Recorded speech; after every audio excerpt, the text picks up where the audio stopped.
Alright, everybody, for today's critical thought, we're going to be discussing environmental storytelling in video games. What is it, and what kind of factors need to be there for it to kind of work? Now, environmental storytelling is one of those very amorphous topics. It's something that I'm sure everybody watching this video right now has probably played one or more examples of games that do it, but it can be very hard to put your finger down on what exactly is it and how do you create it. And before we begin, environmental storytelling is not this magical cure-all that will add, 10 points to your Metacritic score. But what we've seen is that developers who strengthen their ability to do environmental storytelling will help them when it comes to designing more complete and well-invested video games. So, with that said, environmental storytelling, from my definition, is the ability to create a lived-in world for your video game. Or in other words, it is a game where the game space, the game design serves the environment as opposed to the environment serving the gameplay.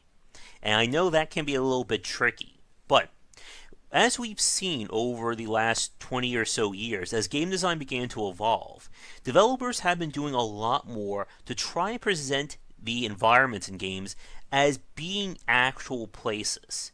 This can be both from a design standpoint and as well as just from environmental details and aesthetics. Environmental storytelling, like the complete antithesis of it, would be ludonarrative dissonance. For instance, trying to play old school first-person shooters at a school is a confusing mix of corridors that lead nowhere, elevators on a single floor, or circular structures with only one way in or out. Another example would be one of the most popular bits of ludonarrative dissonance, the ever famous "we have locked doors and the keys are always way in opposite directions of where the doors actually are." Or just having random weapons and healing items just strewn about the environment. Now, environmental storytelling it's usually either an on or off thing, as in the developer is either thinking about it in all aspects of their game, or they're thinking about it in none. And like I said a minute ago, this isn't a case of automatically making your game better or worse by either having it or don't. But this can be a very effective tool or very effective way of improving your own thinking towards game design. Because environmental storytelling, again, it's about presenting your game as a collective whole, instead of separate elements that are just stitched together. Now, with that said, when we talk a little bit more in depth about what environmental storytelling is, it is made up of various disciplines. You have art, architecture, game design, even story or narrative, and even psychology as well. Because it's about thinking, how do these elements actually work? And again, for most video games, we are talking about fantasy or fictitious environments. So it's not like we have a real-life understanding of how dragons work, or how the undead get up and start attacking you, or how demons enter or come from portals in Doom. But the idea behind environmental storytelling is presenting this place as lived in as possible. And the best examples of environmental storytelling usually follow similar tells when it comes to this. The first is trying to create an in-game reason for everything that happens. It's about creating an environment that is plausible. That's where the architecture comes in. And one of the big differences is, like going back to the school example of first-person shooters, you could have a school, like actually design a school. Think about in terms of where the classrooms are, where the cafeteria is, where's the teacher's lounge, and so on. And then you design the level or the challenge around that environment. So you're building a quote-unquote real place, and then you're putting the gameplay into it. While the opposite, once again, would be, I'm just going to build this giant maze of corridors and weirdly shaped environments, and then we're going to call it a school and let you fight in it. Now, Some of the better examples of environmental storytelling try to use it to passively guide the player around so that they're not getting lost. And there are several subtle ways you do this. The first one is simply designing an environment that is distinctive enough, meaning that I may be exploring a house or a countryside or school. I know I keep going back to school, hospital, military base, the towns in Bloodborne, you name it. But each district or each area is visibly and challenge wise completely distinct from one another. This could be having unique enemies, different areas, or different situations that will come up.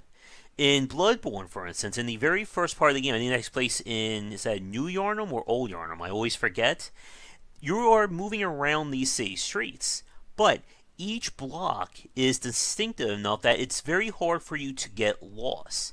And you can start to build that mental map of the environment by saying, okay, here's the town square where all the guys are gathered. Over here are the cages where the dogs are. Here's the area that takes us downstairs into the sewer. And you can start to compartmentalize, there we go, the environment around the player, so you don't really need a map. And this is in stark contrast to games that every room really starts to look alike, or there's not enough of a distinction to say that I've been here before. And this is where you see in games that people commonly get turned around, when you have like the same model for every hallway, or you're just repeating the same room environment for each room in a level. Now, of course, for some games, you're not going to be damned if you don't do this, or if you do have that very basic look. But it's these little extra flourishes and touches that can go a long way towards improving your thought process when it comes to game design. Now, some really great examples of how environmental storytelling can help you in terms of your game design thought process would be games or designers that really go, above and beyond when it comes to this. And a great example would be a game like Prey, the one from Arcane Studios. Prey takes place on an imaginary space station with imaginary weapons and aliens that, so far, we know don't exist in the real world. But what they did, and I assume that this is the same for a lot of other developers, is really sit down and think about how their world works. When we talk about high concept movies and books, there's usually a Bible that dictates, everything that has to do with how this world works, what are the laws of society, what kind of technology there is, and they start to build this foundation before they start creating the actual show or the video game.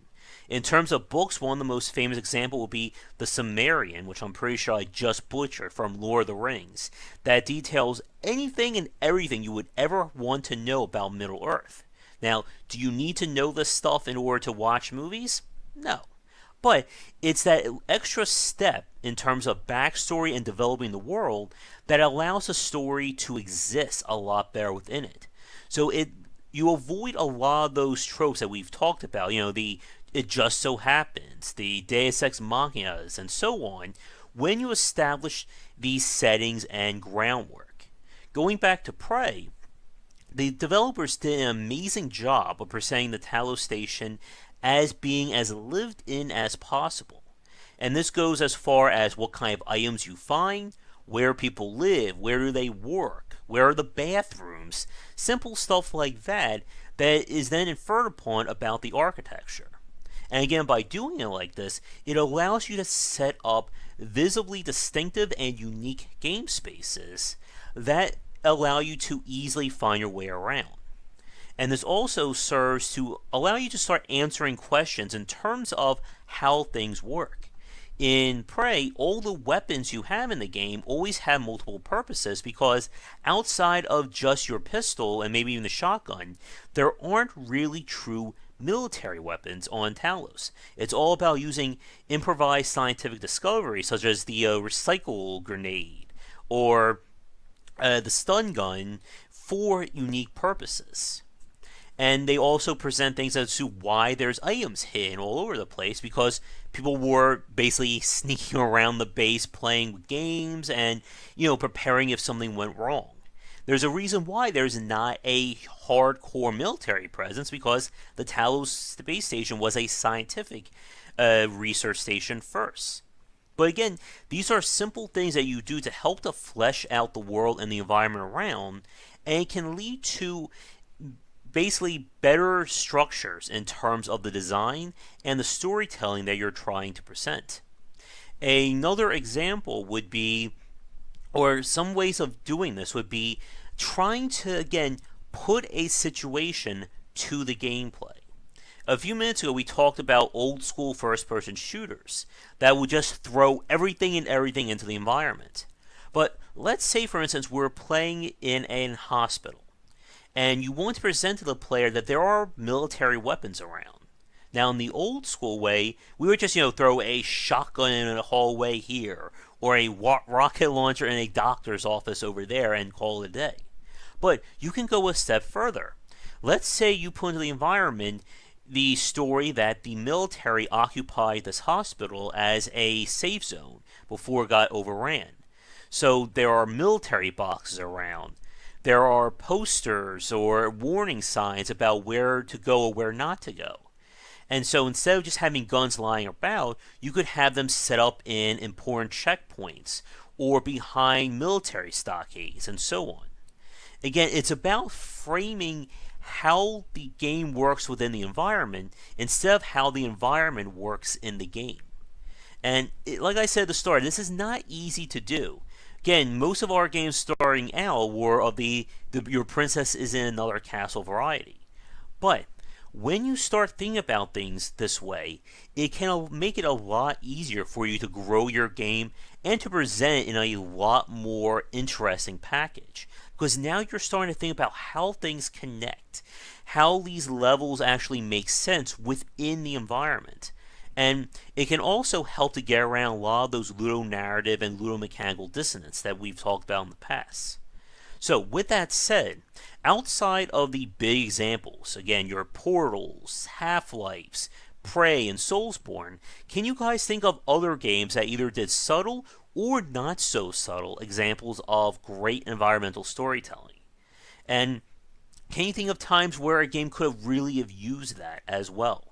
Let me know in the comments below. But again, to wrap things up, environmental storytelling is kind of a craft that you need to develop as a game designer. But once you start thinking about things this way, it's very hard to stop. And ultimately, this can lead to a stronger and more concrete game idea and game design, rather than you just throwing things against the wall and seeing what sticks. And even in the smallest cases, it can still help out. For instance, in the recent or in last year's Resident Evil 7, there's even lore that explains why the Baker estate has all these crazy hidden passages and insane keys to doors. And again, in the smaller scale, you don't have to get too crazy. But once you start thinking about it, again, it's very hard to stop. But with that said, thank you so much for watching today's Critical Thought. Be sure to check back for daily discussions on game design here and on Game Wisdom, where we examine the art and science of games. So until next time, have a great day. Before we get to the credits, just a quick shout out and thank you to the supporters over on patreon.com/GWBycer. Thank you so much for watching this video. If you enjoyed it, be sure to like and subscribe to the channel. Check back around 10 Eastern for regular streaming. If you'd like to suggest games for me to cover or topics to talk about, let me know in the comments below. For a collection of my writings as well as weekly podcasts on design, check out game-wisdom.com. To support the Game Wisdom Patreon, you can find us on there on patreon.com/GWBycer. $1 will get you into our private Discord channel where we talk game topics and more. $5 will get you voting privileges for any major event, including the Saturday Night Grab Bag, Patreon-funded goals, and more. Thanks again for watching, and I hope you enjoy more videos here on the Game Wisdom YouTube channel.